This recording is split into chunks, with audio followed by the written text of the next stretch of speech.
আমাদের আশেপাশে কিছু মানুষ আছে, আশেপাশে শুধু নয়, কিছু কিছু আত্মীয়ও আছে, যে তারা কিভাবে তোমাকে ডাউন করবে সেটার জন্য তারা কিন্তু ভীষণ ব্যস্ত থাকে। কীরকম?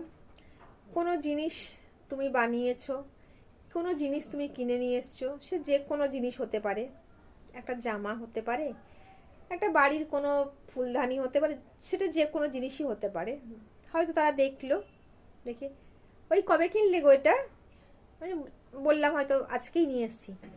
ও আচ্ছা আচ্ছা, ভালো লাগছে, খারাপ লাগছে না, তো তুমি ওই কালারটা নিতে পারতে। আরে ভাই, জিনিসটা পরবেটা কে? পরবো তো আমি, তুমি তো পরছো না, তাহলে তোমার কেন এত মাথা ব্যথা ভাই?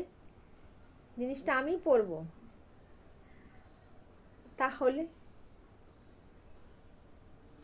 আসলে সেটা না। তারা সবসময় কী ভাবে? তারা যে জিনিসটা কেনে সেটা হচ্ছে সব থেকে বেশি ভালো। তারা যে দোকান থেকে কেনে তারা ব্র্যান্ডেড কেনে।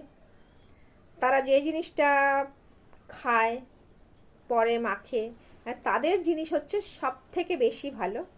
তোমার জিনিস ভালো না, তুমি সবসময় কম দামে জিনিস হয়তো ইউজ করো, বাজে দোকান থেকে নিয়ে আসো।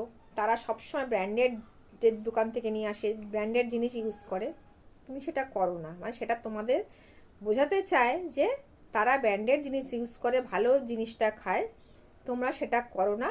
মানে সবসময় তোমাকে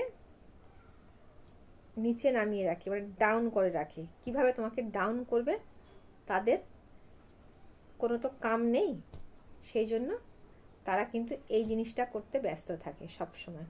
তাদের মেন্টালিটি কিন্তু এটাই থাকে যে কিভাবে তোমাকে আমি ডাউন করব, তাই তো?